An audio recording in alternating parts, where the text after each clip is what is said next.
மேட்டுப்பாளையத்தில் யானைகள் நல்வாழ்வு முகாம் நிறைவடைந்ததால் அனைத்து யானைகளும் ஊர்களுக்கு அழைத்துச் செல்லப்பட்டன. அப்போது லாரியில் ஏறி செல்ல மறுத்த யானை ஒன்றை பாகன் அடித்து துன்புறுத்தி ஏற்றியதால் பரபரப்பு ஏற்பட்டது. கோவை மாவட்டம் மேட்டுப்பாளையம் அருகே தேக்கப்பட்டியில் யானைகள் புத்துணர்வு கடந்த மாதம் தொடங்கியது.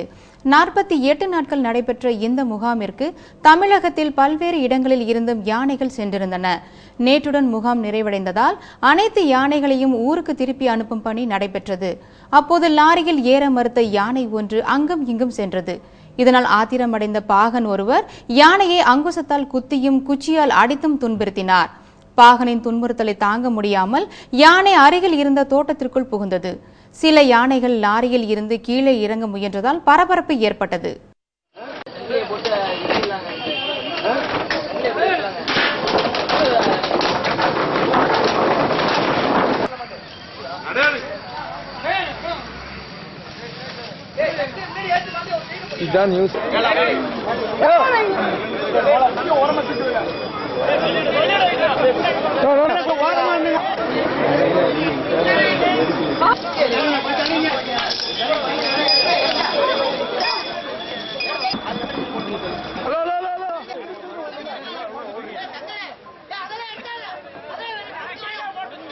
யானையை துன்புறுத்துவதை பார்த்த பொதுமக்கள் மிகவும் வேதனை அடைந்தனர்.